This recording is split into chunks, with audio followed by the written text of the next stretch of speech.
1970s were a dynamic era in Hollywood. It was a wonderful time for American film directors. And I thought Universal had a particularly strong group of iconic filmmakers. And they were passionate about movies. Jaws, American Graffiti, Smokey and the Bandit, so many risky movies. There was a belief system at Universal where people just trusted and believed in each other. And good work got done because of that. It was extraordinary.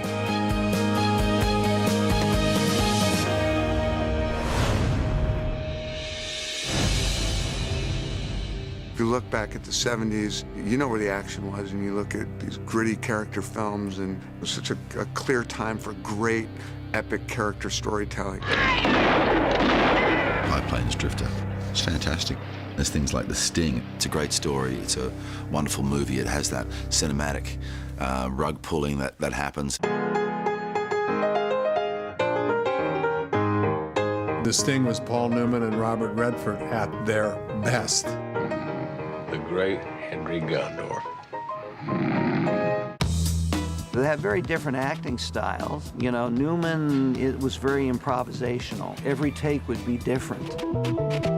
And so sometimes you could see Redford going like, Paul, just say the lines. Those two guys together, that chemistry is unbelievable. And it's a kind of chemistry that everybody is still trying to get. Seems worthwhile, doesn't it? And we talk about great screenplays.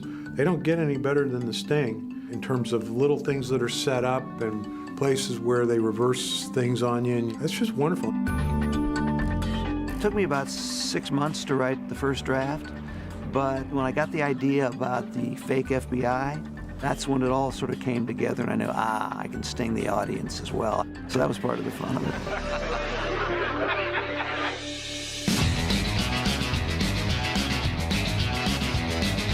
When American Graffiti came out, it was a movie unlike movies that had been made up until then.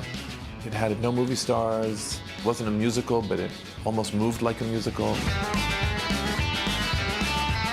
One thing you notice is the amazing pace of it. Like you feel like you want to go out cruising with these people all night. Hey, Kurt, you want to bomb around? I want to try out my new wheel.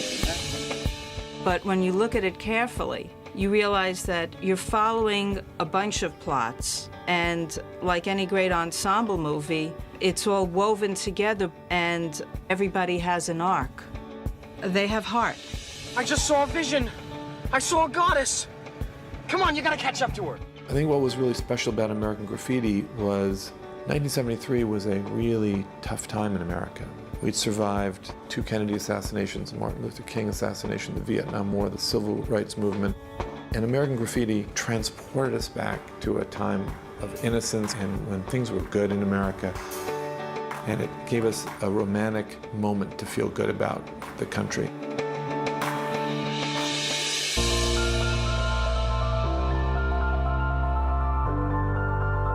I'm always impressed by the big mega hits Universal's been a part of.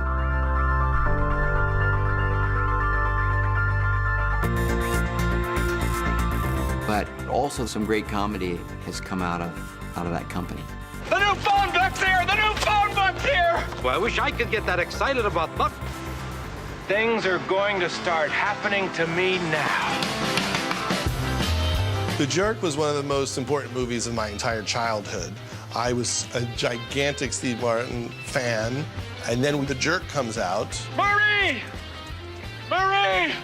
And he made the perfect movie that captured his sense of humor. Would it be too much if I asked for a kiss? No.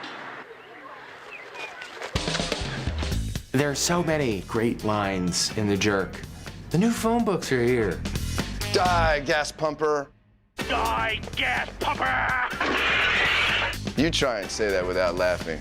I don't need anything except this. And I need this. And then and I need this. And this. And I'll just take that. The Jerk is just the epitome of a movie that's got very smart jokes that is just ridiculous. Yahoo! Sorry, I don't want to get married. That makes two of us. One of the reasons that Smokey worked so well was Jackie Gleason. Off multiplying. And 80% of what he said in Smokey and the Bandit, he wrote. I mean, he came up with some of the damnedest ideas that were great. Do you know who you're talking to?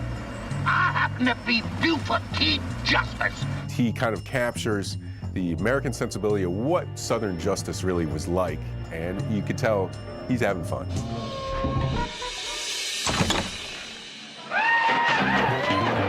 You have to make a list of 5 favorite comedies. I'd say the majority of those lists would include Animal House.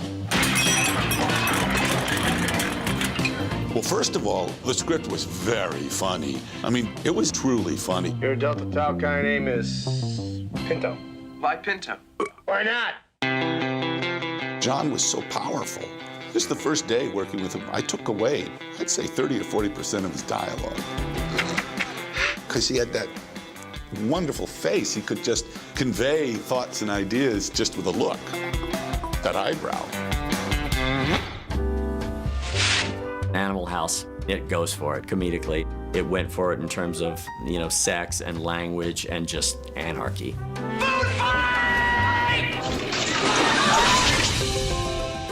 But it had a different way of looking at what is the leading man and hero in a movie. And in Animal House, they said, what about the slobs? And, you know, the average person looking at that will say, yeah, that's me and my friends. Wait a minute, we're okay to be the good guys? So it was subversive and fun. It was really the beginning of a kind of new comedic language. Even though it was technically set in 1962, it really represented the attitude of the late 70s and just the way the characters behaved and spoke. You just never saw that before in an American or any kind of movie. And really represented the kind of energy and rambunctiousness of the baby boom generation at that moment. Sorry.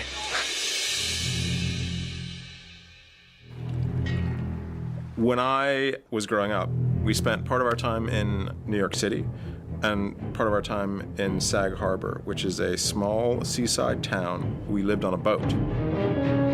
And one of my first experiences watching a film was Jaws. Jaws is just very much about this primal fear.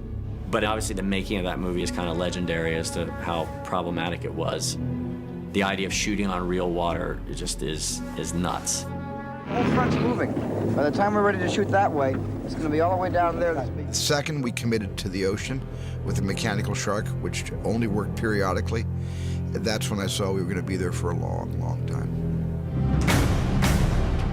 We would be at sea and not get a single shot, and other days where we'd be out at sea and only get a shot before lunch and a shot just before the sun was too low to film. And so I had to keep finding and keep discovering what Jaws was all about and how to make it scary. And not having a shark actually helped me make the movie scarier than if I had a working shark. I think the most amazing thing about Jaws to me is the shark is just kind of this thing. It's almost like a MacGuffin in a way, because I watch those performances. And then you realize that it's not at all this sort of thriller about a shark in the water. It's about how these people bond together over a terrifying incident. And then, you know, it transitions into a movie about bonding and brotherhood. It's very rare. You ever have one do this before? No. It was the first movie that was the great worldwide event. This thing was just showing and showing and showing. It changed cinema. Jaws reconfigured what happens in the summer, you know, this sort of invention of the summer blockbuster. It really lands right at his feet. I had never experienced anything like that before. I didn't intend to make it a cultural phenomenon. I just intended to finish the movie and get home. I mean, that was my goal. My goal was to come home safely.